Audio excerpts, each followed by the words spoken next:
ठीक है। तो ये देखिए हम लोग पेपर जो ओपन किए ना यहाँ पे, ये 7 बजे से चलेगा, 7 PM पर स्टार्ट होगा। ये यूनिट नंबर 1 का है, सोशल वर्क के संदर्भ में उसके क्षेत्र, परिभाषा, प्रकृति इत्यादि चीज़ों से लिया गया है ये पेपर में। उसके बाद जरड़ का है, आने वाले टाइम में हम लोग इससे संदर्भ में भी पेपर करेंगे, जरड़ के संदर्भ में भी, ठीक है। 16 तक हम लोगों ने कल कंप्लीट किया था, यहाँ तक के आगे जो है हम लोग किसी दूसरे दिन या कल कर लेंगे इसके लेकर। आज का जो पेपर हमारा होगा ये होगा एम्स का पेपर, है ना। देख लीजिए आपके सामने यहाँ पे डेट लिखा हुआ है कि 19 अगस्त 2023 को सुबह में 9 AM से लेकर 11:30 AM तक का पेपर हुआ था। और medical social service officer grade first है ये, है ना, ग्रेड फर्स्ट के लिए जो वैकेंसी निकाली गई थी उसके संदर्भ में। हालांकि इसका आंसर आपको नीचे देखने को मिल भी जाएगा, है ना। फिलहाल मैं आपको एक बार दिखाता हूँ सिलेबस और फिर उसके बाद इस क्वेश्चन पेपर को करवाऊँगा, ठीक है। देखिए ये सिलेबस है, यहाँ ना आप सभी लोगों को इन सिलेबस के आधार पर nature and development of social work से 10 क्वेश्चन है, ठीक है। सोशोलॉजिकल कॉन्सेप्ट एंड कंटेम्प्रेरी जो है कन्वर्स के लेकर अगर हम बात करते हैं तो जहाँ अर्बन कम्युनिटी डेवलपमेंट को लेकर बात किया गया, ह्यूमन राइट्स को लेकर बात किया गया है, सोशल वर्क प्रैक्टिस को लेकर बात किया गया, सोशल पॉलिसी से यहाँ आपको 10 नंबर का क्वेश्चन मिलेगा, ठीक है। उसके बाद human behaviour and social environment से भी आपको 10 क्वेश्चन मिलेंगे, ठीक है। Social action and social movement से आपको 10 क्वेश्चन मिलेंगे, ठीक है। रिसर्च इन द जो है क्वांटिटेटिव अप्रोच से भी आपको 10 नंबर मिलेंगे, मतलब 10 क्वेश्चन मिलेंगे। इस तरीके से आपको पास ये 10 यूनिट है, आपके पास 100 क्वेश्चंस मिलने वाले हैं, ठीक है। तो देखिए पहला है nature and development of social work. Question में देखिए nature and development of social work, ठीक है, ये सेक्शन 1 है। अब इसके सामने ना आप लोगों को दिया गया है आंसर भी, जो ग्रीन से टच है ये इसका सही विकल्प के रूप में माना जाता है, जो ग्रीन लाइन से बेसिकली टच है। फिलहाल अच्छे से करेंगे, मैं फैक्ट बताऊंगा और प्रश्नों के संदर्भ में। तो प्रश्न पहला है कि व्यावसायिक समाजकार्य की चैरिटी से अलग करता है, चैरिटी से अलग करता है। तो देखिए पहला है समाजकार्य मानवता दृष्टिकोण से किया जाता है क्या। फिर उसके बाद सामाजिक कार्यकर्ता के पास वर्षों का अनुभव हो, ठीक है। व्यवसाय समाजकार्य की चैरिटी से अलग क्या करता है, चैरिटी से अलग कर रहा है, डिफरेंट कर रहा है। तो समाजकार्य स्वयं सहायता की क्षमता विकसित करने के प्रयास करता है, समाजकार्य केवल अस्थायी राहत प्रदान करता है। ये प्रश्न दिए गए हैं आपके सामने, समझिएगा इस प्रश्न को लेकर। व्यवसाय समाजकार्य चैरिटी से अलग करता है क्योंकि इसमें ना व्यवसाय का लाभ कमाने का मकसद होता है, क्योंकि व्यवसाय का लाभ कमाने का मकसद होता है और वही चैरिटी दान पर निर्भर करता है, वही चैरिटी ये दान पर निर्भर करता है। तो व्यवसाय समाजकार्य में कंपनियों को सामाजिक रूप से जिम्मेदार नीतियां बनाने में भी मदद कर सकता है। तो उसी दृष्टिकोण में जो विकल्प नंबर आपका 3rd वाला ऑप्शन है कि समाजकार्य स्वयं सहायता की क्षमता विकसित करने का प्रयास करना, इसको बोला जाता है सेल्फ हेल्प ग्रुप, ठीक है। तो समाजकार्य स्वयं सहायता समूह को मजबूत बनाने का काम करता है। सामाजिक कार्यकर्ता स्वयं सहायता समूह के सदस्यों को आत्मविश्वास बढ़ाने और समस्या का समाधान करने में मदद करता है। अतः यही विकल्प आप लोगों का सही हो जाएगा इस प्रश्न के आधार पे, ठीक है। यहाँ पर क्वेश्चन नंबर पहला का ऑप्शन जो तीसरा है यही सही माना जाएगा। देखिए ये मैं आपको पढ़ा चुका हूँ, 1601 का एलिजाबेथन निर्धन कानून है ये, है ना, पुअर लॉ निर्धन कानून है, 1601 में आया था। इसमें 3 तरीके के गरीबी के बारे में बताया गया था, यानी 3 तरीके के जो श्रेणी है उनको विभक्त किया गया था। तो मैंने आपको पहले ही बता रखा है कि एक जो होता है सक्षम गरीब होता है ना, मैंने सक्षम गरीब लिखवाया है।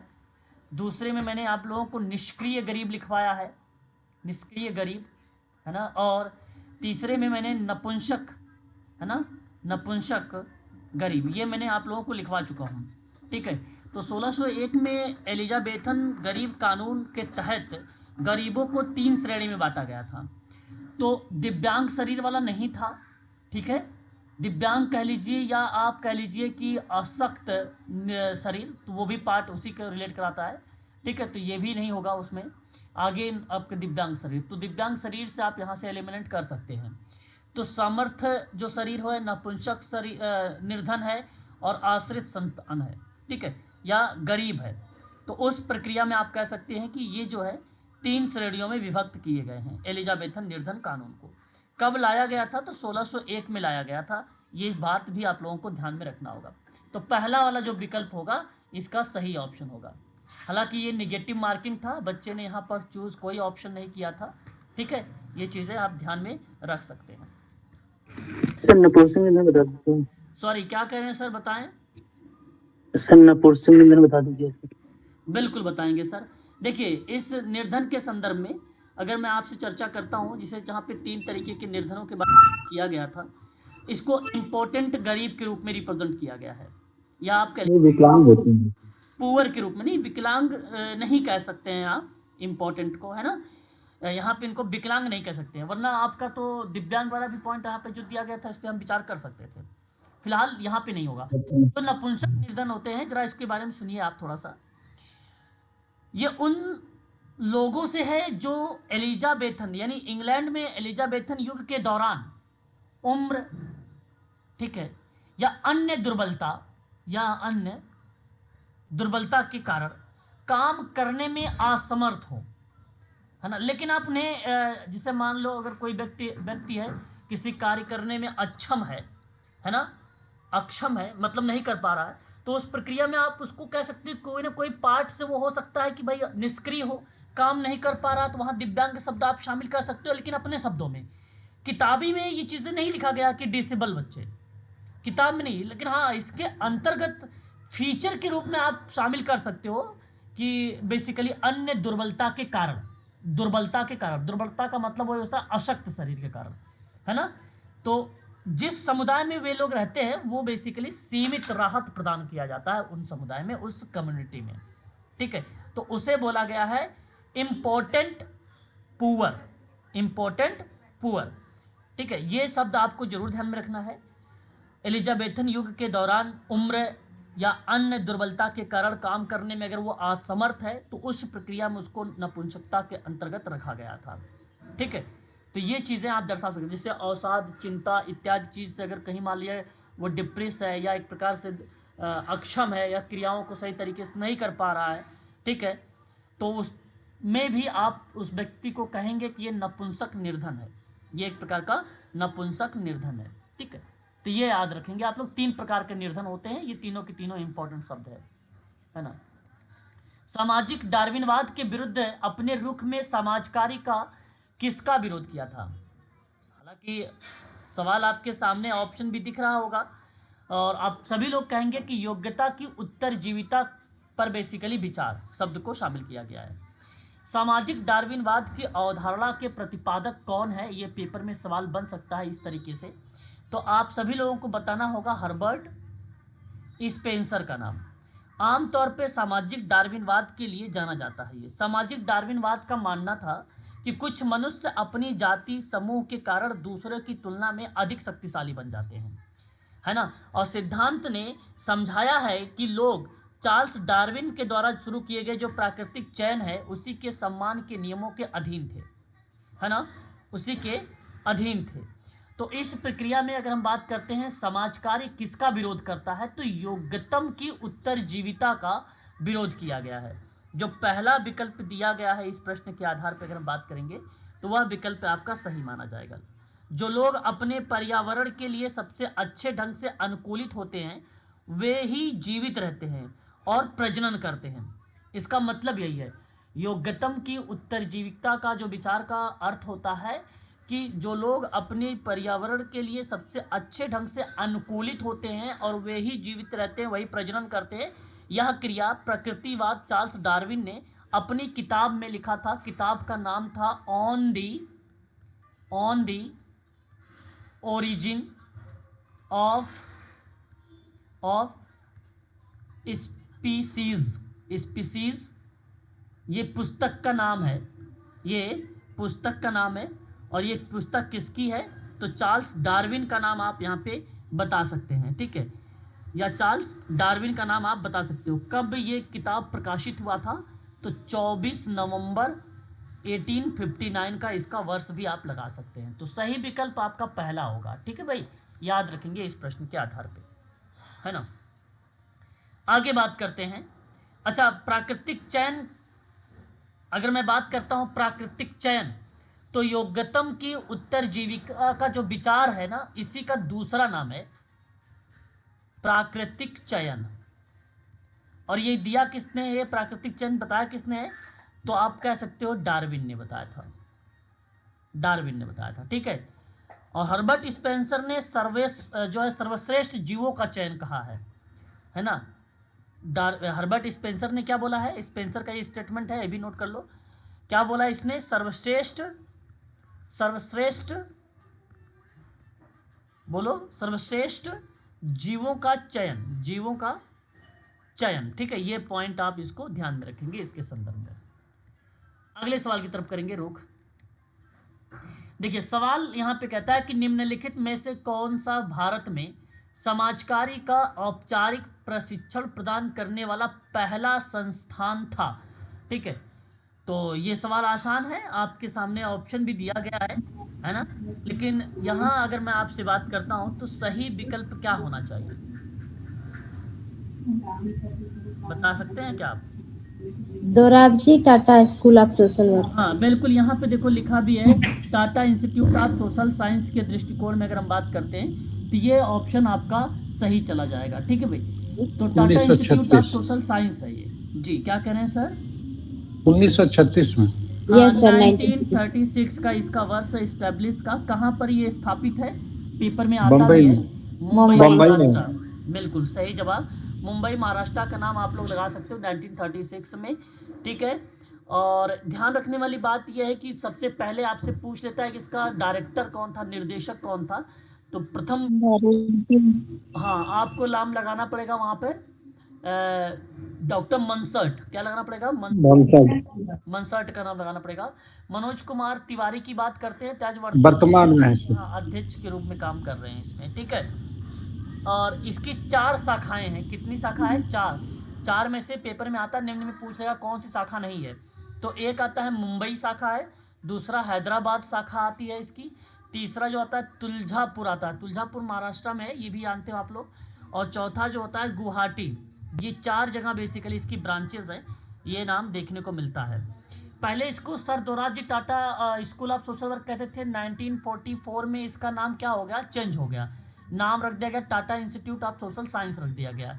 ये चीज़ भी आपको थोड़ा सा ध्यान में रखना पड़ेगा इसके संदर्भ में। ठीक है, और 1964 का भी एक वर्ष इसमें रिलेट होता है। 1964 में संस्थान ने बेसिकली यूजीसी का विश्वविद्यालय अनुदान आयोग भारत के द्वारा एक विश्वविद्यालय के रूप में इसको मान्यता मिल गई थी, है ना। विश्वविद्यालय के रूप में एक प्रकार से इसको मान्यता मिल गई। कब मिल गई थी, तो आप कह सकते हो कि 1964 में इसकी मान्यता मिली थी। ठीक है, तो ये आप लोगों को थोड़ा सा ध्यान में रखना होगा इसके संदर्भ में। ठीक है, अगला सवाल बात करते हैं। निम्नलिखित में से कौन सी श्रमदान की विशेषता नहीं है। अब आपको श्रमदान पता है तो आप सवाल बता पाएंगे, अन्यथा नहीं, है ना। ऑप्शन 3। देखिए श्रमदान की कौन कौन सी विशेषता होती हैं, एक बार इसको ध्यान से समझिएगा। प्रत्येक नागरिक के मन में सरलता, विचार की जटिलता से मुक्ति और स्वच्छता और हरित पर्यावरण के महत्व को जब हम लोग बल देते हैं तो उस दृष्टिकोण में हम लोग कहते हैं कि भैया वो श्रमदान है।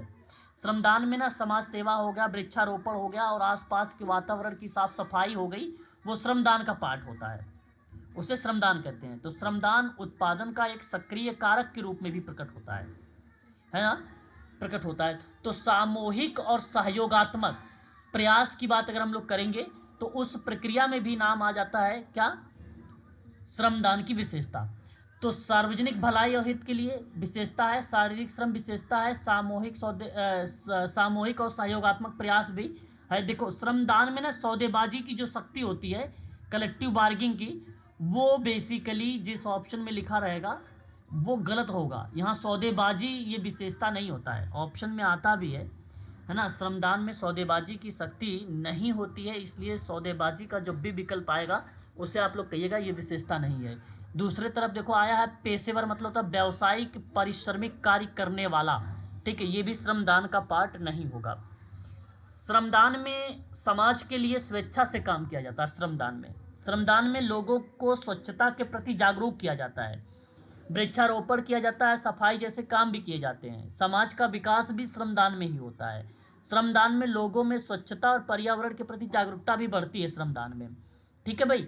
श्रमदान में समाज के लोगों में एकता और स्वामित्व की भावना भी आती है, ये भी याद रखिएगा।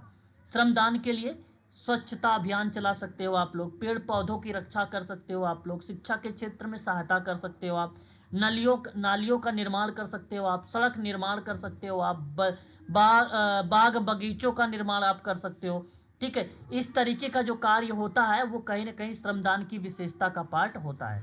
ये बात आपको ध्यान में रखना होगा। क्लियर रहेगा, स्पष्ट रहेगा? सवाल बता दीजिएगा एक बार।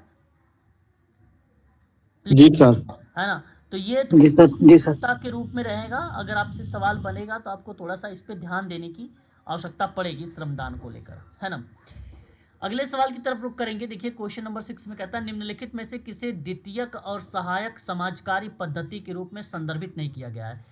द्वितीयक और सहायक, देखो या तो मैंने आपको पहले बता रखा कि समाजकारी बेसिकली जो है एक होता है प्राथमिक प्रणाली और दूसरा होता है सहायक प्रणाली। सहायक प्रणाली को हम लोग क्या बोलते हैं? द्वितीयक प्रणाली बोलते हैं। किसने डिवाइड किया है बता सकते हो? संदीप कुमार सिंह। प्राथमिक और सहायक फ्रीडलैंडर ने वाल्टर एंड्रियास फ्रीडलैंडर महोदय ने डिवाइड किया था इसको 2 भागों में। तो प्राथमिक के अंतर्गत बताया था कि भाई केस वर्क होता है, दूसरा बताया था ग्रुप वर्क होता है, तीसरा बताया था कम्युनिटी वर्क होता है ना। ये चीज़ आपको ध्यान में रखना है। सहायक वाले में क्या बताया था कि एक सोशल एक्शन बताया था, सोशल रिसर्च बताया था, सोशल वेलफेयर एडमिनिस्ट्रेशन बताया था। अब सवाल कहा कि बताइए सहायक समाज कार्य पद्धति यानी द्वितीयक समाज कार्य पद्धति के रूप में संदर्भित नहीं है, तो वो द्वितीयक नहीं है, वो प्राथमिक होगा। तो देखो एक तो यहाँ पे अगर हम बात करते हैं समाज कार्य का जो पार्ट शामिल किया गया है, ये समाज कार्य ना कहकर इसमें कहिएगा सामाजिक क्रिया, ठीक है। ये है सोशल एक्शन पहला वाला। दूसरा है समाज कार्य अनुसंधान यानी सोशल रिसर्च है। तीसरा है सोशल वेलफेयर एडमिनिस्ट्रेशन, ठीक है, ये है आपका एडमिनिस्ट्रेशन। और चौथा है सामुदायिक संगठन। तो यहाँ विकल्प में जो 4 वाला आ रहा है, डी वाला ऑप्शन, ये ऑप्शन आपका करेक्ट हो जाएगा, ठीक है। ये जो कि प्राथमिक प्रणाली है ना। तो याद रखना ये बड़ा इंपॉर्टेंट क्वेश्चन है। देखिए सोशल डायग्नोसिस की एक किताब है, ये किताब बड़ी फेमस रही है और कहूँगा कि मैरी रिचमंड के संदर्भ सर इसके पहले वाले क्वेश्चन में सर थोड़ा सा ब्रीफ करिए सर, एक बार स्लाइड ऊपर करके। हाँ सर जैसे ये बताया है कि निम्नलिखित में से किसी द्वितीयक या सहायक प्रणाली पद्धति के रूप में संदर्भित नहीं किया गया है। तो सामाजिक कार्य है जैसे सोशल वर्क है, इसका मतलब ये प्राथमिक प्रणाली हो गई। समाज कार्य नहीं, ये सोशल एक्शन है, समाज कार्य नहीं है, ये सोशल एक्शन है। सामाजिक क्रिया लिखा हुआ है, जो यहाँ पे कार्य लिखा हुआ है सोशल एक्शन है। विकल्प गलत है। हाँ विकल्प यहाँ पे गलत है, ये सोशल एक्शन का पार्ट लिखा हुआ है ना, सोशल एक्शन का पार्ट लिखा हुआ है। मैंने बोला भी तो है आप लोगों का भी सोशल एक्शन लिखा हुआ है ये तो। जी सर। समाज कार्य की प्राथमिक प्रणालियां कौन कौन सी हैं सर? क्या सुन रहे हो सर? पढ़ रहे हो कि कहीं कुछ काम कर रहे हो? नहीं सर आज पढ़ रहे हैं सर। पढ़ रहे हो तो सर ध्यान दो, मैं बता चुका हूँ। सोशल केस वर्क होता है, सोशल ग्रुप वर्क होता है, सोशल कम्युनिटी वर्क होता है, ये प्राथमिक प्रणाली का पार्ट है। सोशल एक्शन होता है, सोशल रिसर्च होता है, सोशल वेलफेयर एडमिनिस्ट्रेशन होता है, ये सहायक प्रणाली है। और ये मैं कई बार बता चुका हूँ, अथाह बार बता चुका हूँ इसके बारे में, 1-2 बार नहीं होगी, है ना, 2 बार बता चुका हूँ, ठीक है। तो इसका सही विकल्प होगा 4 ऑप्शन कम्युनिटी ऑर्गेनाइजेशन, ठीक है, कम्युनिटी ऑर्गेनाइजेशन। चलिए आगे देखिए एक सवाल और वेरी वेरी मोस्ट इंपॉर्टेंट, ध्यान से सुनिए आप सभी लोग। सामाजिक निदान लिखा हुआ है। सामाजिक निदान का मतलब होता है सोशल डायग्नोसिस, यानी समाजकारी साहित्य में ना एक क्लासिक किताब है ये। प्लीज एक बार म्यूट रहेंगे, प्लीज म्यूट रहेंगे। इसका मतलब होता है, मतलब कि क्लासिक किताब है ये, एक सामाजिक कार्य के साहित्य के रूप में। Mary Richmond social case work के जनक के रूप में जाने गए और यही सोशल डायग्नोसिस वाली पुस्तक को मैरी रिचमंड ने एक, अगर मैं आपसे बात करूं तो तकनीक के रूप में बताया। किसके रूप में बताया? टेक्निक, टेक्निक का मतलब होता है तकनीक एक प्रकार की। उस प्रक्रिया में इन्होंने जो है मैरी रिचमंड महोदय ने जिक्र किया इसके बारे में। अब देखिए इनकी 2-4 ऐसी पुस्तकें रही हैं जो परीक्षा के दृष्टिकोण से देखा जाए तो बड़ी इंपॉर्टेंट रही हैं, है ना। मिस मैरी, ये फीमेल है, सोशल डायग्नोसिस की जब पुस्तक इन्होंने लिखा तो वह वर्ष था 1970 का। बहुत ही फेमस किताब है, इस चीज़ को मैं कहूँगा कि आप लोग जरूर ध्यान में रखेंगे इनके संदर्भ में भी, ठीक है। 1917 की एक किताब रही, ये परीक्षा में कई बार हमें देखने को मिली भी है मैरी रिचमंड के बारे में, है ना। दूसरी किताब इनकी आती है from to charity social case work, है ना। 1922। हाँ, तो 1922 में आप लोग लगा के जो है from to charity social case work के रूप में अगर नाम आएगा तो वो भी किताब किसकी मानी जाएगी, मैरी रिचमंड मानी जाएगी। और ध्यान देने वाली बात है, ये परीक्षा में कई बार हमें देखने को मिला है, मैरी एलन रिचमंड इनका पूरा नाम है। तीसरी एक किताब इनकी बहुत ही फेमस रही है परीक्षा के दृष्टिकोण से अगर मैं बात करता हूँ तो फ्रेंड करके आती है, अमंग द पुअर। तो वो handbook for the charity workers के लिए किताब थी और वो किताब आई थी सन 1899 में। तो 3 किताब बहुत ही फेमस रही है, ये तीनों के तीनों किताब परीक्षा में पूछी जा चुकी है। मैरिज की भी किताब आई है लेकिन अभी तक एग्जाम में नहीं आया है। चाइल्ड मैरिज की किताब भी इन्हीं की है, मैरी रिचमंड की। सन 1925 में ये किताब बेसिकली प्रकाशित की गई थी, 1925 में। हालांकि एग्जाम में अभी तक आई नहीं है, इनकेस अगर बन जाए तो आप लोग चाहो तो उसको नोट्स के रूप में रख सकते हो। तो ये इंपॉर्टेंट 3 किताबें हैं, 1917, 1922, 1925 और 1899 में। 3 किताबों का नाम आप जरूर ध्यान रखेंगे इसके अंतर्गत, ठीक है।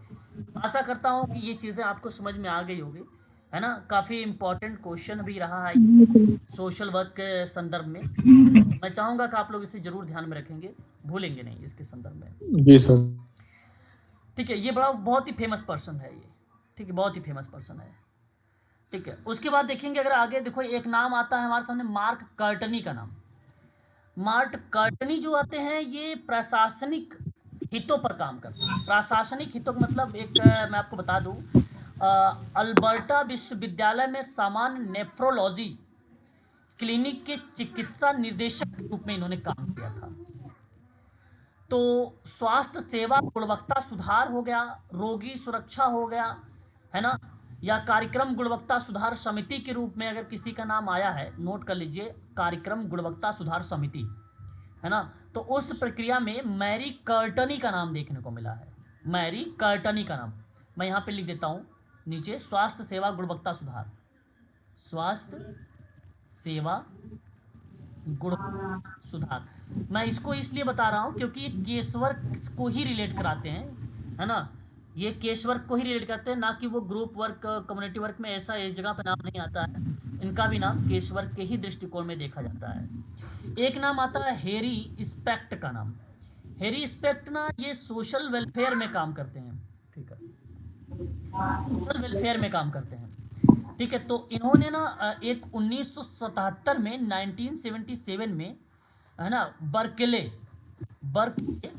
बर्कले में स्कूल ऑफ सोशल वेलफेयर की स्थापना किया था। स्कूल ऑफ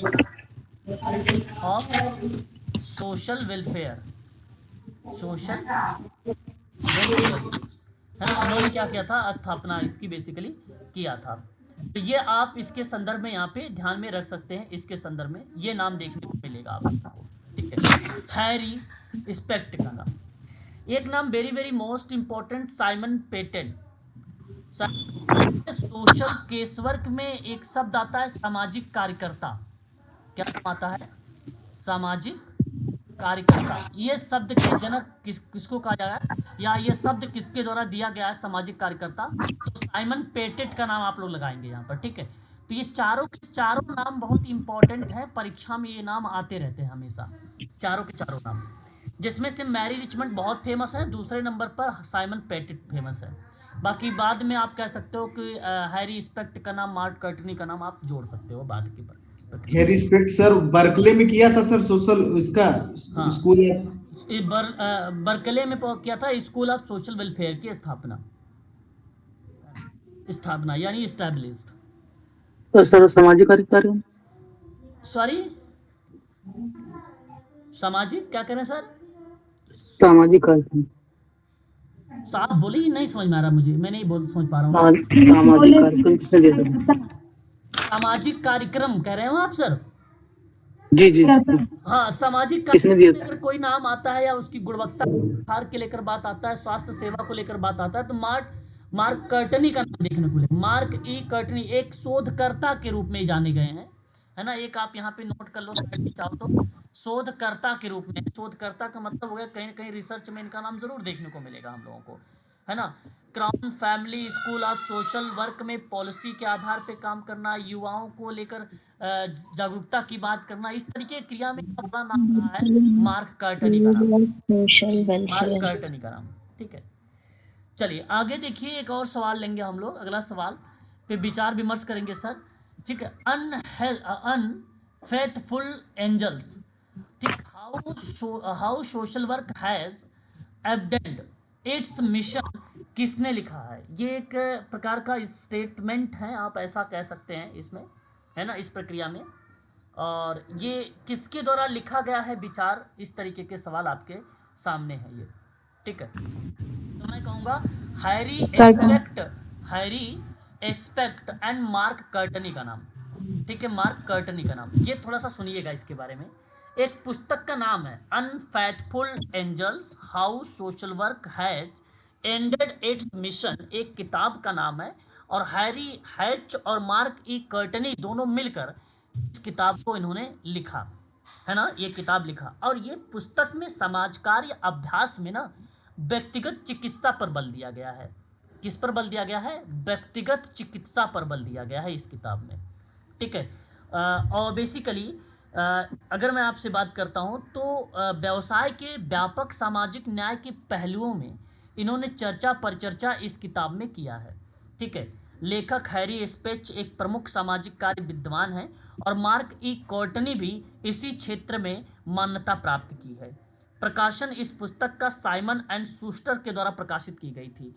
तो इन केस अगर आपसे पूछ लेता है कि प्रकाशन के रूप में, तो आप कह सकते हो कि साइमन का नाम यहाँ पर मिलेगा एंड इनके साथ जुड़ा मिलेगा आपको शूस्टर का नाम। ठीक है, इनका नाम देखने को मिलेगा इसके संदर्भ में। ठीक है, क्लियर रहेगा? आप एक बार स्पष्ट करेंगे प्लीज। प्रकाशन जी सर। है ना, अब देखेंगे इसके संदर्भ में और कुछ इंपॉर्टेंट बातें, है ना। अब कभी कभी हालांकि पूछा तो नहीं गया है कि इस किताब का कौन सा वर्ष रहा है। ठीक है, वर्ष के अगर दौरान अगर मान लो इन केस पूछ लेता है कि ये किताब कब लाई गई थी, तब आप लोग वहाँ पे जवाब देंगे कि 1 अगस्त 1995 में ये किताब बेसिकली आई थी। ठीक है, ये किताब बेसिकली लाई गई थी, तो आप इस पर ध्यान रख सकते हो। ठीक है, मेडिसन स्थित एक विस्कॉन्सिन विश्वविद्यालय है समाजकारी में, और वहाँ के ये प्रोफेसर रहे हैं मार्क ई कर्टनी महोदय, वहाँ के प्रोफेसर रहे हैं। ठीक है, ये चीज़ भी ध्यान रखेंगे। और यहाँ तक कि बर्कले में जो समाज कल्याण को लेकर अगर इन्होंने कार्य किया है, ठीक है, वेलफेयर को लेकर, उस पार्ट में भी मार्क कर्टनी का नाम देखने को मिलेगा। तो फिलहाल इस सवाल का विकल्प जो बनेगा वो ऑप्शन नंबर बी बनेगा, सही जवाब दिया गया भी है। देखिए, गरीबों की स्थिति में सुधार के लिए एक न्यूयॉर्क एसोसिएशन की स्थापना बताना था हमें कि वो कौन से वर्ष में बेसिकली किया गया था। ठीक है, ये सवाल आपके सामने है। हालांकि ऑप्शन में देखो यहाँ पे ग्रीन लिखा हुआ है, इसका मतलब है कि ये विकल्प आपका सही जाएगा उस प्रक्रिया के दृष्टिकोण में, है ना। तो association for improving the condition of the poors, इसको AICP के नाम से जाना भी गया है। तो इसको बोला जाएगा एसोसिएशन, I से बोला जाएगा फॉर इम्प्रूविंग, और C से बोला जाएगा कंडीशंस ऑफ दी, P से बोला जाएगा पुअर्स। ठीक है, ये न्यूयॉर्क शहर में एक धर्मार्थ संगठन है। ये जो न्यूयॉर्क एसोसिएशन की मैं बात कर रहा हूँ, जो गरीब की स्थिति में सुधार की बात किया, इसकी हिंदी लिखा हुआ है, AICP की हिंदी लिखी हुई है। ठीक है, तो ये बेसिकली न्यूयॉर्क शहर में है। कहाँ पर है ये? न्यूयॉर्क शहर में है। ठीक है, 1800 अगर हम बात कर रहे हैं, देखिए यहाँ पर आपका एक क्वेश्चन था 1/4 जो है माइनस मार्किंग हो गया यहाँ पे, ये गलत जवाब दे दिया इन्होंने, पहला ऑप्शन का चुनाव किया था जो कि पहला ऑप्शन नहीं है। 1843 में इसकी स्थापना की गई थी। ठीक है, 1843। AICP का सर फुल फॉर्म है एसोसिएशन फॉर इम्प्रूविंग, हाँ, कंडीशन ऑफ द पुअर्स, ठीक है, तो 1800 ये तो 43 में इसकी स्थापना हुई, लेकिन 1848 में योग्य गरीबों की मदद करना या उनके नैतिक उत्थान के लिए प्रदान करने के उद्देश्य से इसको जो है शामिल किया गया था। ठीक है, तो उस प्रक्रिया में ये नाम हम लोगों को देखने को मिलता है, गरीबों के हितों पर लेकर ये इंस्टीट्यूट एक प्रकार से देखने को मिला है। ठीक है, तो ये चीज़ ज़रूर आप ध्यान रखेंगे इसके संदर्भ में। क्वेश्चन नंबर देखेंगे 10, यूनिट नंबर 1 से अगर मैं बात करता हूँ, यहाँ सिलेबस में देखिए nature and development of social work का ये 10वां क्वेश्चन आपका आ गया है, यानी अंतिम क्वेश्चन है ये। ठीक है, तो 1926 में स्थापित किया गया था, यहाँ पर दिया गया है आपके सामने कि CASW, ठीक है, CS जो है SW, इसका मीनिंग पूछा। इसका मतलब आप सबको पता होना चाहिए, है ना, कि CASE, अच्छा, किसी चीज़ का एक कार्य जो होता है उस दृष्टिकोण में अगर हम बात करते हैं उस प्रक्रिया में, ठीक है, तो उसके विशेष स्थिति पर बल देना, विशेष स्थिति पर बल देना, उस दृष्टिकोण में इसका नाम हमें देखने को मिलेगा। ठीक है, उसके विशेष कंडीशन या विशेष स्थिति के परिप्रेक्ष्य में।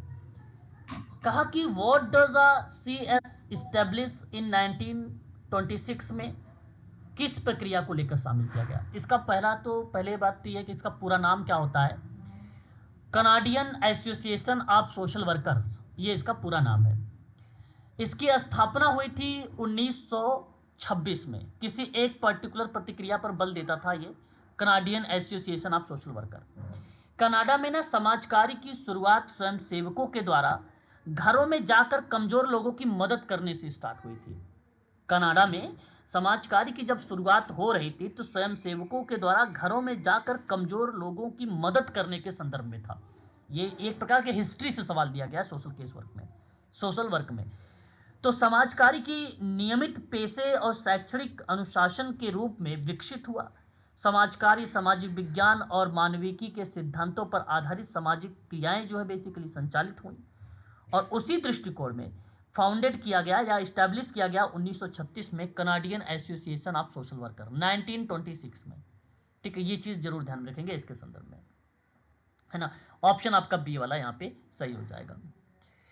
एक अब देखिए यहाँ पर आप देखिए सोशोलॉजिकल कॉन्सेप्ट को लेकर बात किया गया, कंटेम्पोररी को लेकर। आप देखेंगे तो यही पॉइंट आपको यूनिट नंबर 2 में भी देखने को मिलेगा, सोशोलॉजिकल कॉन्सेप्ट एंड कंटेम्पोररी को लेकर। अभी इसमें देखो अर्बन कम्युनिटी को लेकर, ह्यूमन राइट्स को लेकर, सोशल वर्क प्रैक्टिस को लेकर, सोशल पॉलिसी से सवाल पूछे जाएंगे इसके अंदर। ठीक है, इसमें तो डाइट का क्या मतलब होता है, इसका फुल फॉर्म पूछा गया है। देख सकते हो कि फुल फॉर्म कई बार परीक्षा में आ रहे हैं, एम्स में पूछा गया सवाल है ये, इसका मतलब बहुत इंपॉर्टेंट क्वेश्चन है ये, है ना। तो डाइट का मतलब क्या होता है, सामान्य भोजन, आहार, खुराक, ये बात तो आप सबको मालूम होगा। इसका फुल फॉर्म के दृष्टिकोण में अगर हम लोग बात करते हैं तो देखो यहाँ पे लिखा हुआ है district institute of education and training का नाम लिया है ना। ठीक है, ये विकल्प आपका यहाँ पे करेक्ट माना जाएगा इस प्रक्रिया। टीचर्स वगैरह की ट्रेनिंग यहीं तो होती है सर। हाँ, डाइट है ये एक प्रकार का प्रशिक्षण कह सकते हो, शिक्षकों हाँ, के प्रशिक्षण संस्थान है। हाँ, शिक्षकों के लिए सेवा पूर्व और सेवाकालीन प्रशिक्षण आयोजित करने के लिए एक जिला स्तरीय शैक्षणिक नोडल संस्थान है ये। इसी के रूप में इसकी बेसिकली क्या की गई है, महत्वपूर्ण भूमिका निभाई जाती है, या इस तरीके से वहाँ पे उनको ट्रेनिंग वगैरह दी जाती है। डाइट है ना, डाइट सीनियर सेकेंडरी परीक्षा में जो भी अंक प्राप्त करते हैं उसी के सीनियर सेकेंडरी परीक्षा के बाद इसकी जो है प्रोग्राम चालू किया जाता है या स्टार्ट किया जाता है उन्हीं के लिए। ठीक है, उस प्रक्रिया में ये नाम देखने को मिलेगा आप लोगों को। ठीक है, अच्छा, इसकी स्थापना कब हुई थी जानते हैं आप लोग? डाइट बेसिकली डाइट जिला शिक्षा जो है district institute of education and training को एस्टैब्लिश्ड कब किया गया था, तो 1988 में किया गया था, 1988 में किया गया था। भारत सरकार मानव संसाधन विकास मंत्रालय के तहत एक केंद्र प्रायोजित योजना के रूप में बेसिकली इसकी स्थापना की गई थी 1988 में। उद्देश्य जानते हैं क्या था इसका? इसका मेन मोटो ये था कि जिला स्तर पर जो भी टीचर हैं उनको प्रशिक्षण और सहायता प्रदान करके प्रारंभिक शिक्षा की गुणवत्ता में बेसिकली सुधार किया जाए, प्रारंभिक शिक्षा की गुणवत्ता में। ठीक है, ये चीज़ जरूर ध्यान में रखेंगे। यहाँ तक कि जो डाइट है ये नेशनल एजुकेशन पॉलिसी की जो अवधारणाएं हैं उसके अंतर्गत इसके कॉन्सेप्ट को विलय किया गया था, या उसको कह सकते हो डाला गया था। और नेशनल पॉलिसी एजुकेशन 1986 में आया है, फिर 1992 में आया है, और फिर अभी अभी आप लोगों ने हाल ही में आप सभी लोग सुन रहे हैं 2020 की जो है नई शिक्षा पॉलिसी, आप सबको पता भी होगा। नई एजुकेशन पॉलिसी में इसका फार्मूला मालूम है किसी को, प्रारूप या फार्मूला किसी को? 5+3+3+4। ओके, और भी कोई बच्चा बताए? 5+3+4। 3+4। ठीक है, ये नेशनल एजुकेशन की 2020 का एक नई शिक्षा प्रणाली की बेसिकली एक फार्मूला है, इस प्रणाली को अपनाया गया है। ठीक है, एक न्यू बेसिकली यहाँ पे अपनाने का प्रयास किया गया है इसके अंतर्गत। तो 2020 में ये नई शिक्षा पॉलिसी आई है, और इसके संदर्भ में आप लोगों को सवाल देखने को मिल सकता है परीक्षा में। ठीक है, परीक्षा पहले जो था 10+2 था, अब बेसिकली 5+3+3+4 है। ठीक है, ये चीज़ जरूर ध्यान रखेंगे।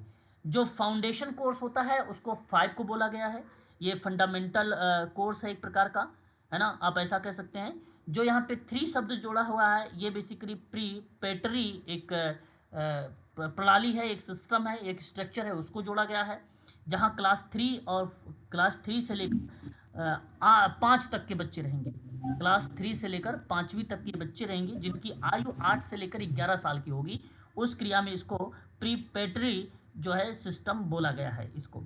और जो ये बेसिकली फाउंडेशन कोर्स को रिप्रेजेंट किया गया 5 साल वाले में, इसमें पहली क्लास दूसरी क्लास शामिल की गई है, जहां 6 से लेकर 8 तक के बच्चे भी इसमें शामिल रहेंगे।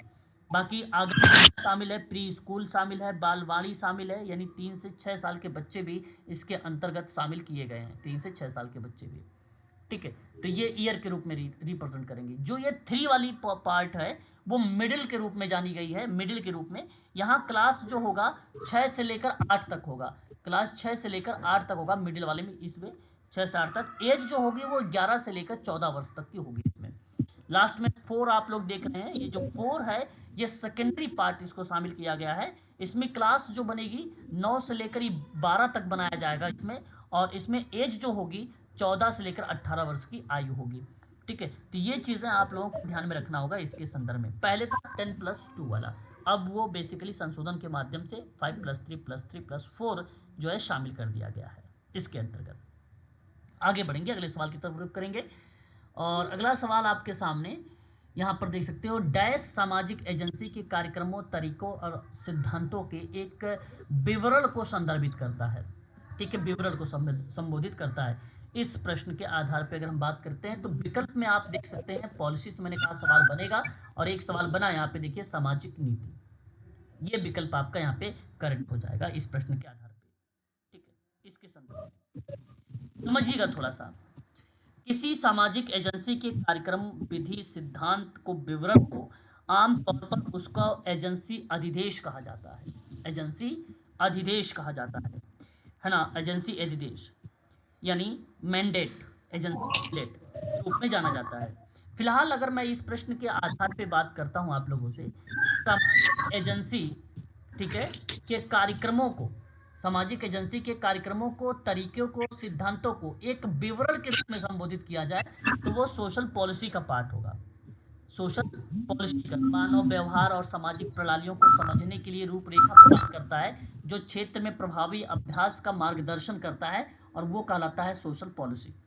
सोशल पॉलिसी यानी नीति। ठीक है, यानी नीति। तो इस प्रश्न का विकल्प होगा आपका दूसरा वाला। मानव अधिकारों, देखो ह्यूमन राइट आ गया, ह्यूमन राइट के संबंध में पूछा गया अनिवार्य अवधारणा क्या महत्व रखती है उसके संदर्भ में मानव अधिकार के। ठीक है, ये क्वेश्चन नंबर आपके सामने है। एक क्वेश्चन छूट गया क्या? नहीं, सही तो है।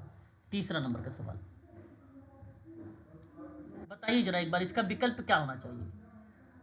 आपके सामने क्वेश्चन में लिखा भी है।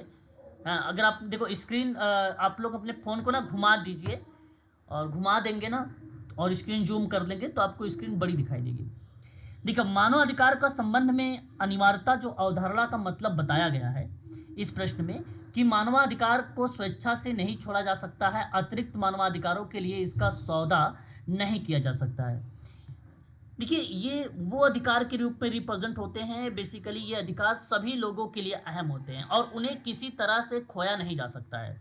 ये अधिकार सभी लोगों के लिए समान रूप से लागू होते हैं। मानवाधिकार के संबंध में अनिवार्य कुछ अवधारणाएं हैं, जैसे वे अधिकार सभी लोगों के लिए समान रूप से लागू होंगे, वे अधिकार सभी लोगों के लिए अहम होंगे और उन्हें किसी भी तरह से खोया नहीं जा सकता है। यही अधिकार एक दूसरे पर निर्भर होते हैं और एक दूसरे से अलग करके नहीं देखा जा सकता है। यही अधिकार गरिमा, समानता और आपसी सम्मान के सिद्धांतों पर भी आधारित होता है। यही अधिकार सभी लोगों में निहित होते, चाहे उसकी राष्ट्रीयता, लिंग, धर्म या कोई अन्य स्थिति क्यों ना हो। ठीक है, और यही अधिकार बिना किसी भेदभाव के सभी लोगों के लिए समान जो है व्यवहार भी करती है। ठीक है, तो इस दृष्टिकोण में हमें ये नाम हमें देखने को मिलता है। तो मानवाधिकार के दुरुपयोग की जांच करने के लिए संयुक्त राष्ट्र समिति की स्थापना भी की गई है। ठीक है, अगर उसकी मानवाधिकार का दुरुपयोग की जांच करने के लिए संयुक्त राष्ट्र समिति की स्थापना भी की गई है। मानवाधिकार प्रत्येक व्यक्ति अपना लिंग, जाति, धर्म, संस्कृति, सामाजिक स्थिति परवाह किए बिना उसका हकदार हो जाता है। ठीक है, तो इस प्रश्न का विकल्प यही जो है 4 वाला ऑप्शन सही माना जाएगा इस प्रश्न में। क्वेश्चन नंबर देखिए 4 वाला कि एक प्रतिबंध जिनके तहत किसी व्यक्ति के सांस्कृतिक रूप से परिभाषित समूह के भीतर शादी करने की आवश्यकता होती है, जिसका वह पहले से ही सदस्य है। तो इस प्रश्न के आधार पर अगर हम बात करते हैं इसके ऑप्शन में, तो संगोत्र विवाह का पार्ट बनता है। देखिए, ये ना किसी व्यक्ति के संस्कृति के रूप में परिभाषित समूह के भीतर शादी करने की ज़रूरत को ही विवाह के रूप में रिप्रेजेंट किया गया है ना, उसके विवाह के रूप में रिप्रेजेंट किया गया है, या आप इसे कह सकते हो प्रस्तुत किया गया है। तो इंडोगेमी, इस शब्द को क्या बोला गया है? इंडोगेमी। ठीक है, इसको बोला गया है हाइपर गेमी। बहिर्विवाह को क्या बोला जाएगा? एक्सोगेमी। अल्प विवाह क्या बोला जाएगा? Short marriage. ठीक है, अब हम बात करते हैं एंडोगेमी के बारे में, संगोत्र विवाह के बारे में। देखिए, ये संगोत्र विवाह कह लीजिए या इसे आप अंतर विवाह कह लीजिए, बात दोनों एक है। एक विशेष सामाजिक समूह जैसे परिवार, वंश या सांस्कृतिक समूह के भीतर अगर विवाह करने की जो प्रथा होती है उसे हम लोग अंतर विवाह कहते हैं। एक विशेष सामाजिक समूह जैसे परिवार या वंश या संस्कृति समूह के भीतर अगर विवाह हो रहा है तो उसे हम लोग बोलेंगे कि यह अंतर विवाह का पार्ट है, और ये बात सही भी है। अंतर विवाह कई संस्कृतियों और जातियों के समूह में बेसिकली देखने को मिलता है अंतर विवाह का पार्ट के अंतर्गत। लेकिन अगर हम बात करते हैं बहिर्विवाह के दृष्टिकोण में, जैसे कि ऑप्शन सेकंड वाले में, बहिर्विवाह के दृष्टिकोण में आप ये कह सकते हो एक्सोगोमी, अपने सामाजिक समूह या कुल या रिश्तेदारी से बाहर अगर वो विवाह कर रहा है तो वो पार्ट हो जाएगा बाहर, यानी बाहरी विवाह। तो सवाल ये था कि एक प्रतिबंध जिसके तहत किसी व्यक्ति की सांस्कृतिक रूप से परिभाषित करने के भीतर, ठीक है, सांस्कृतिक रूप से परिभाषित करने के समूह के भीतर शादी करने की जो आवश्यकता हो रही है वो बेसिकली अंतर विवाह का पार्ट है या संगोत्र का है। लेकिन अगर समूह और कुल और रिश्तेदार से बाहर अगर वो विवाह कर रहा है तो वो आउट मैरिज हो जाएगा, यानी बहिर्विवाह का हो जाएगा, वो बहिर्विवाह का पार्ट बन जाएगा। लेकिन एक विवाह का पार्ट होता है सर, ये संगोत्र विवाह ही तो मतलब वो है ना सर, अंतर विवाह। जी, अंतर विवाह है। तो यही तो बोल रहा तो ब्रह्म विवाह यही है ना सर? ब्रह्म विवाह का भी पार्ट इसी के अंतर्गत कर सकते हो। ब्रह्म विवाह में भी यही चीज आती है, ठीक है, अपने ही गोत्र के अंदर, अपने ही उसके अंदर करते हैं, तो उस पार्ट में भी वो पार्ट बन जाएगा, है ना जी। हाँ, तो देखो, एक हाइपर विवाह होता है, अति विवाह जिसको बोलते हैं, हाइपरगेमी, मतलब उच्च जो सामाजिक स्थिति या आय, जो शिक्षा, जो अन्य विशेषता वाले किसी व्यक्ति से शादी करते हैं, है ना, डेटिंग करने की जो प्रथा होती है, जो आर्थिक रूप से समृद्ध होने के संकेत देता है, ठीक है, उस प्रक्रिया में इसको बोला जाता है। इसके ना कई नाम है, डेटिंग अप मैरिज भी कहा गया है, मैरिंग अप का नाम भी इसी विवाह के अंतर्गत रखा गया है।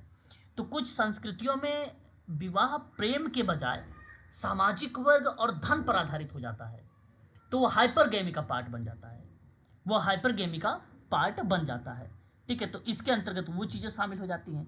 लेकिन एक विवाह और आता है, शॉर्ट मैरिज। शॉर्ट मैरिज, देखो शॉर्ट मैरिज क्या होता है कि ये वह विवाह है जो 5 वर्ष या उससे कम समय का हो, 5 वर्ष या उससे कम समय तक का हो, तो वो लघु विवाह का पार्ट बनेगा, वो शॉर्ट विवाह का पार्ट बनेगा। ठीक है, तो ये चीज़ें आप थोड़ा सा ध्यान में रख सकते हैं इसके संदर्भ में। ठीक है, जैसे एक जोड़े ने बेसिकली मैरियो और अली लैंड्री, ये शादी की बात बता रहा हूँ, 2 कपल हैं, एक कपल है मैरियो और अली लैंड्री, अप्रैल 2004 में मैस्को में विवाह किया था, लेकिन 2 सप्ताह के बाद ही उनका तलाक हो गया। तो ये कह सकते हो कि ये एग्जाम्पल है एक प्रकार से शॉर्ट विवाह का भी। ठीक है, तो कोई भी व्यक्ति अगर मान लो विवाह करता है 1 साल के अंदर, 2 साल के अंदर, 5 साल के अंदर अगर वो तलाक कर लेता है तो उस प्रक्रिया में इसको आप बोल सकते हो कि लघु विवाह का ये पार्ट है। ठीक है, लघु विवाह का पार्ट है। क्वेश्चन नंबर देखिए 5वें नंबर पर कि विवाह एक रूप से जिसमें एक पुरुष की 2 या 2 से अधिक पत्नियां होती हैं, तो उस प्रक्रिया में हम लोग इसे किस नाम से संबोधित करेंगे। तो उस दृष्टिकोण में आप देख सकते हो यहाँ पर लिखा हुआ है बहु विवाह का पार्ट, है ना, बहु विवाह का पार्ट। बहु विवाह को हम लोग बोलते हैं पॉलीगेमी, है ना। तो बहुविवाह एक ही समय में एक से अधिक जीवन साथी जो है रहने की प्रथा दर्शाती है, वो बहुविवाह का पार्ट दिखाता है। बहुविवाह जब एक पुरुष एक से अधिक स्त्रियों से विवाहित या विवाह कर लेता है तो उस क्रिया में बहुविवाह का पार्ट बन जाता है। एक पुरुष क्या कर रहा है, 2 या 2 से अधिक स्त्रियों से शादी कर ले रहा है, उस प्रक्रिया में। एक होता है बहुपतित्व विवाह, बहुपतित्व विवाह। तो जब एक महिला क्या कर रही है, एक महिला, यहाँ पर तो एक पुरुष है, यहाँ एक महिला एक से अधिक पुरुष से कर ले, एक से अधिक पुरुषों से शादी कर ले, तो उस दृष्टिकोण में इसे क्या बोला जाएगा, बहुपतित्व विवाह का पार्ट दिया जाएगा। एक सामूहिक विवाह भी होता है, जब कई पुरुष कई महिलाएं एक दूसरे से विवाह करती तो उसे सामूहिक प्रथा के रूप में जाना जाता है या सामूहिक विवाह के रूप में जाना जाता है। लेकिन एक पार्ट आता है मोनोगेमी कहते हैं, मोनोगेमी, है ना। इसके बारे में आपने सुना भी होगा, मोनोगेमी के बारे में, है ना। और मोनोगेमी एक ही समय में केवल एक व्यक्ति से विवाह और उसी प्रथा को एक विवाही का रूप दिया गया। मोनोगेमी का एक विवाह, एक स्त्री एक ही पुरुष से विवाह कर रही तो वो भी एक विवाह का पार्ट बनेगा, है ना। एक पुरुष एक ही महिला से करेगा, एक महिला एक ही पुरुष से करेगा, तो उस कंडीशन में एक ही विवाह का पार्ट रिप्रेजेंट होता है, 1 टाइम साल। ठीक है, एक ही बार में, है ना। लेकिन एक पार्ट और आता है सीरियल, है ना, सीरियल मोनोगेमी का पार्ट आता है ना। ये जो सीरियल मोनोगेमी है यह एक पैटर्न है जिसमें एक के बाद एक और यौन संबंध बनाए जाएं, जबकि हर पार्टनर के साथ यौन संबंध बनाए रखने की बात कही गई है ना। लेकिन शादी नहीं करेंगे, यहाँ पे विवाह का पार्ट नहीं होगा। केवल इतना ध्यान रखना है कि एक पार्टनर है जिसमें एक के बाद एक या यौन संबंध बनाए रखता है। ठीक है, उस परिस्थिति में ये सीरियल मोनोगेमी का पार्ट माना जाएगा, सीरियल जो है मोनोगेमी का पार्ट माना जाएगा। या आपके लिए सीरियल एक पत्नीत्व विवाह, एक पत्नीत्व विवाह का भी पार्ट आप कह सकते हैं इसके अंतर्गत। ठीक है, तो ये इस तरीके के सवाल भी परीक्षा में पूछा जाता है, विवाह को लेकर सवाल बनेंगे, इसमें कोई दो राय नहीं, और इसका सही विकल्प होगा पहला वाला ऑप्शन। अगला सवाल देखिए, समूह का वह प्रकार जिनके सदस्य एक दूसरे के साथ आमने सामने संपर्क कर रहा, अंतरंग हो रहा, व्यक्तिगत और अनौपचारिक संबंध रखता है, तो वो क्या कहलाता है। उस प्रक्रिया में अगर हम बात करते हैं तो यह पार्ट क्या कहलाता है, प्राथमिक और द्वितीयक समूह कहलाता है ना। आपको मैं कह दूं, यहाँ पर ध्यान रखने वाली बात है, सोशियोलॉजी से सवाल है क्योंकि सोशियोलॉजिकल कॉन्सेप्ट है ये। प्राथमिक समूह और द्वितीयक समूह के अंतर आप जरूर पढ़ के जाइएगा, बड़ा इंपॉर्टेंट है ये, क्योंकि परीक्षा में पूछा जाता है ये। प्राथमिक समूह और द्वितीयक समूह में बेसिकली ध्यान देने वाली बात यह है कि प्राथमिक समूह छोटा होता है। ठीक है, क्या होता है, छोटा होता है। इन सदस्यों के बीच घनिष्ठ और व्यक्तिगत जो है बेसिकली संबंध बनाए जाते हैं। ये समूह जो होते हैं लंबे समय तक चलते हैं, लंबे समय तक चलते हैं। इसमें भावनात्मक जुड़ाव होता है, भावनात्मक जुड़ाव होता है। म्यूट रही है, किसी की बैकग्राउंड आवाज आ रही है भाई। भावनात्मक जुड़ाव जो है जुड़ाव होता है। ये व्यक्तिगत पहचान के विकास में ना एक अहम योगदान भी देता है। परिवार हो गया, बचपन का दोस्त हो गया, मित्र हो गया, क्रीड़ा खेल समूह हो गया, पड़ोस हो गया, ये सभी जो है ना प्राथमिक समूह के क्या होते हैं, एग्जाम्पल होते हैं। परंतु एक द्वितीयक समूह होता है, इसी का अपोजिट कह लो। अगर ये बड़ा है तो अगर ये छोटा है तो ये बड़ा होता है। इसमें अगर आप मान लीजिए लंबे समय तक किसी चीज़ की बातचीत चलती है, या आप ये कह लीजिए कि लंबे समूह जो है लंबे समय तक चलते हैं, बट यहाँ आप कह सकते हो कि जो समूह चलेंगे वो कम समय के लिए चलेंगे। इसमें सदस्यों के बीच बातचीत ज़्यादा होती है, ठीक है, बातचीत ज़्यादा होती है। यह समूह लक्ष्य उन्मुख होता है। लक्ष्य क्या होता है, उन्मुख होता है, ठीक है, गोल ओरिएंटेड होता है, ये गोल ओरिएंटेड होता है। रेलवे स्टेशन का इंतज़ार करने वाले जो यात्री हैं, जो क्लास में बच्चे बैठे हुए हैं, ठीक है, कार्यस्थल पर जो काम कर रहे हो, जो वहाँ पे सदस्य लोग हैं, वो सभी बेसिकली द्वितीयक समूह के पार्ट के रूप में जाने जाएंगे। और ये प्राथमिक समूह द्वितीयक समूह का अगर किसी ने कॉन्सेप्ट दिया है तो वो नाम आता है C.H. कूले का नाम। किसका नाम आता है, C.H. कूले ने इसके बारे में चर्चा पर चर्चा किया है, ठीक है। क्लियर है इतनी बात, एक बार स्पष्ट करेंगे प्लीज। Yes sir. चलो एक देखेंगे हमारे सामने यहाँ पे बंद समूह है, जिसको हम लोग बोलते हैं क्लोज्ड ग्रुप। क्लोज्ड ग्रुप एक ऐसा समूह होता है जो सभी के लिए खुला नहीं होता है ना, जो सभी के लिए खुला नहीं होता है। केवल आमंत्रित या अनुमोदित लोग ही इसमें शामिल हो सकते हैं, जिनको बुलाया जाए।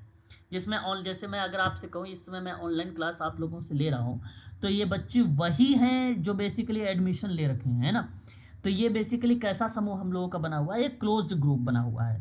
बंद समूह कई संदर्भों में प्राप्त हो सकता है, ऑनलाइन क्लासेस के रूप में, ऑनलाइन समुदाय के रूप में, छात्र समूह के रूप में, थेरेपी अगर आप प्रोवाइड करा रहे हैं तो थेरेपी के रूप में, है ना। इस तरीके का पार्ट जो है इसके अंतर्गत आता है, तो वो बंद समूह का पार्ट माना जाएगा, बंद समूह का पार्ट माना जाएगा, ठीक है। ये प्रकार के समूह हो जाएगा। और एक है तृतीयक समूह, एक है तृतीयक समूह।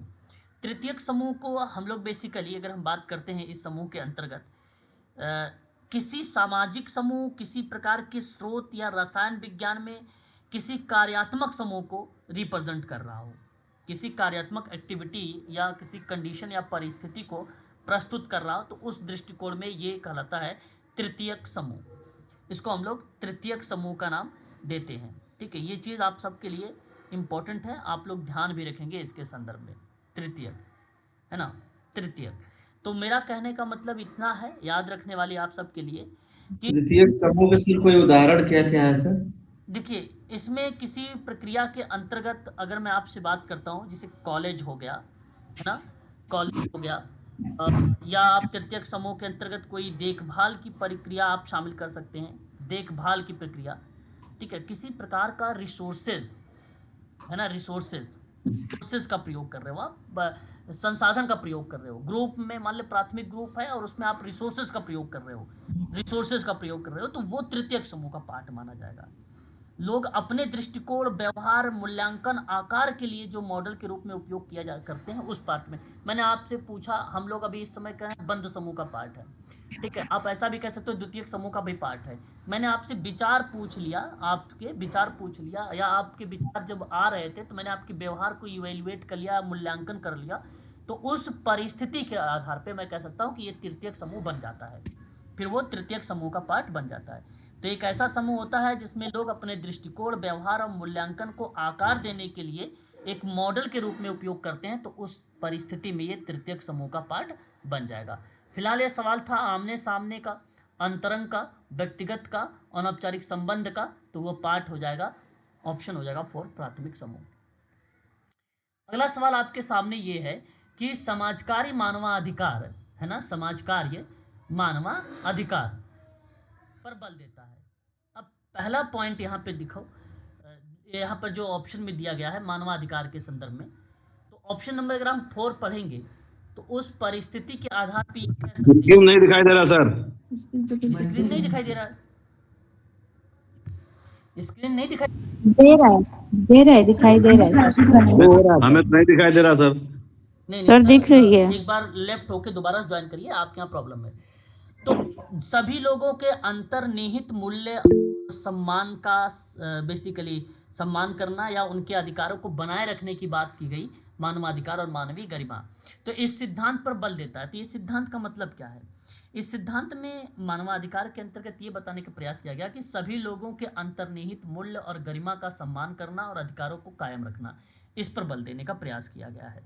तो किसी व्यक्ति की गरिमा का सम्मान करने का अर्थ होता है कि उसके साथ देखभाल और सम्मान से पेश आना और अद्वितीय मूल्य को स्वीकार कर लेना। इसका अर्थ ये भी है कि उनके अपने चुनाव और निर्णय लेने के अधिकारों का सम्मान किया जाना चाहिए।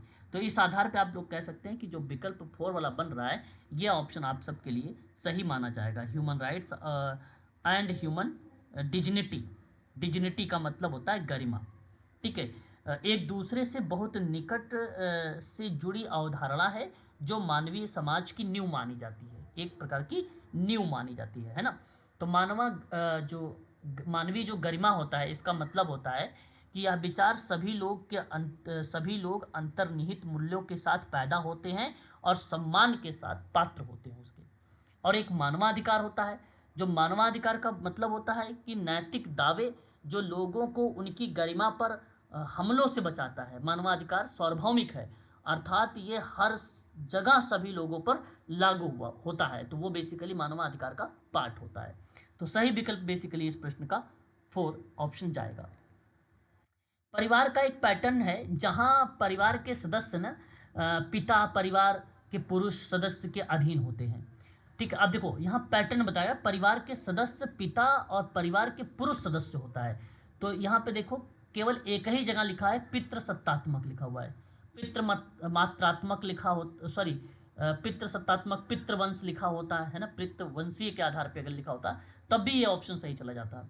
हालांकि सत्ता है, अधिकारों पर आधारित है, वंश पे आधारित है नहीं, है ना, वंश पे आधारित तो है नहीं। तो इसलिए पितृसत्तात्मक परिवार के अंतर्गत शामिल किया गया है। पितृसत्ता एक सामाजिक व्यवस्था है जिसमें सत्ता के पदों का मुख्य रूप से पुरुषों का कब्जा होता है ना। किसका कब्जा होता है? पुरुषों का। और मातृसत्तात्मक सामाजिक व्यवस्था के रूप में वो भी जानी जाती है। तो सत्ता के पदों पर मुख्य रूप से महिलाओं का कब्जा होता है। यहाँ पर पहले वाले ऑप्शन में महिला पर, यहाँ पिता नहीं लिखा हुआ। अगर माता लिखा होता, इस जगह पे माता लिखा होता, तो आप लोग सभी लोग कह सकते थे कि मात्र सत्तात्मक परिवार का पार्ट ये बन जाता। ठीक है, इस प्रश्न के आधार पे।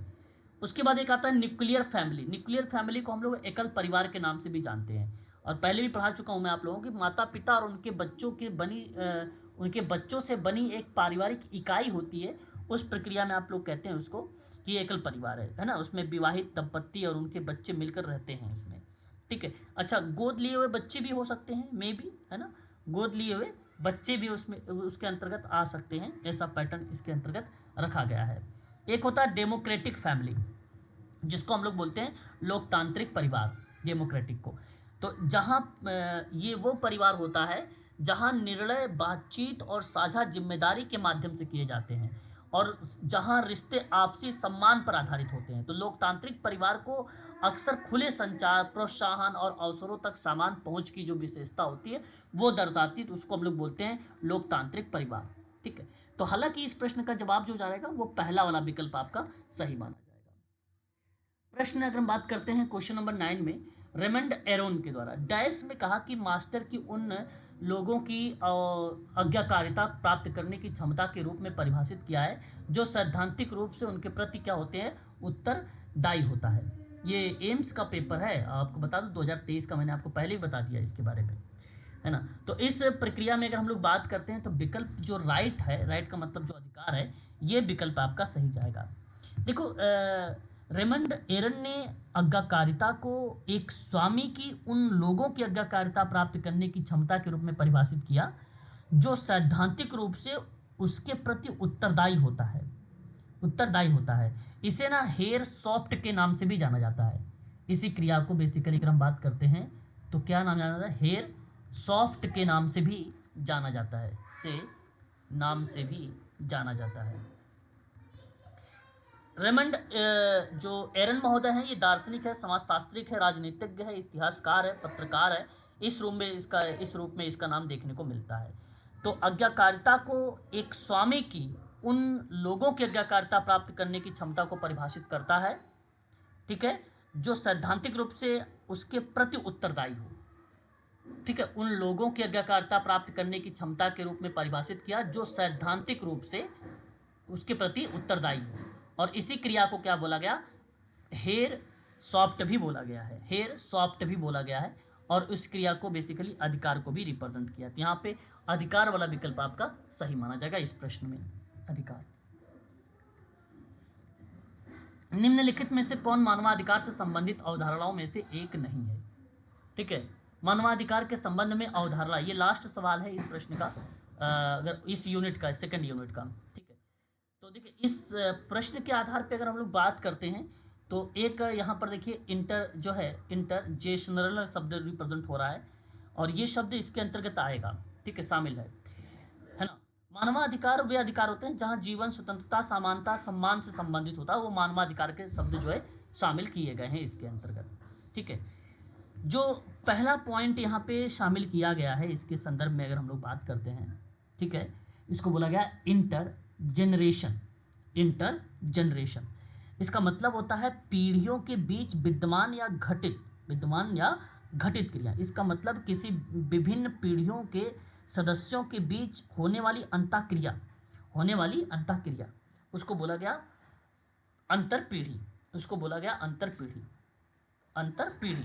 तो अंतरपीढ़ी बेसिकली मानवाधिकार के संबंध में अवधारणा में से एक नहीं, ये अंतरपीढ़ी का पार्ट शामिल होता है इसमें।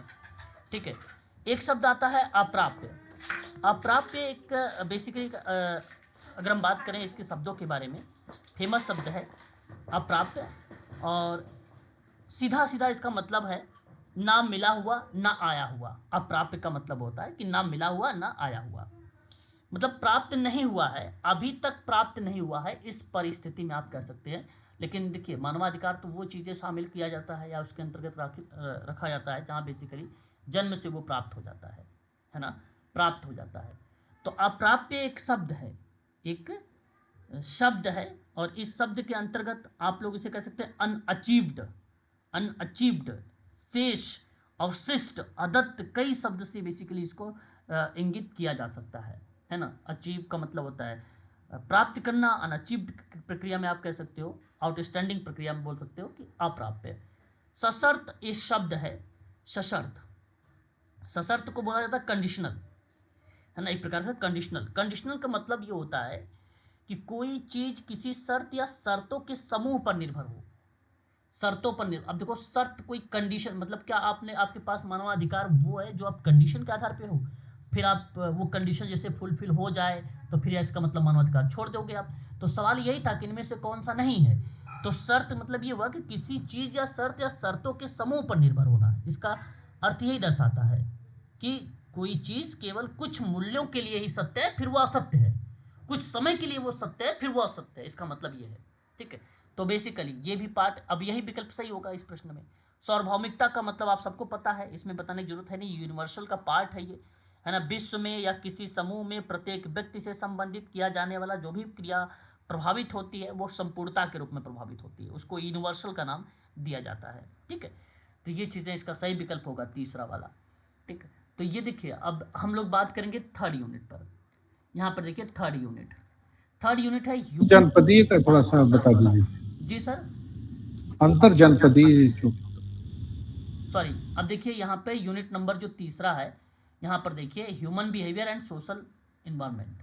ठीक है, अब ये एम्स के जो है सिलेबस के अंतर्गत यहाँ पर भी आप देख सकते हो। हालांकि ये सिलेबस KGMU का है, लेकिन कहीं ना कहीं आप देखेंगे तो KGMU का जो सिलेबस है वो एम्स से मिलता जुलता है।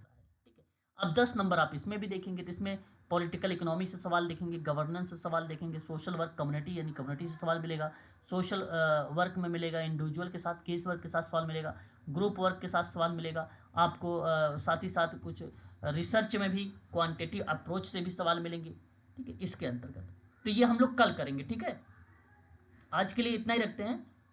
क्लियर है? या तो अगर आप कहोगे तो इसके 7 बजे से मैं स्टार्ट कर दूंगा इसी क्वेश्चन को, है ना, या तो कर लेंगे। सर इसी को करा दीजिए।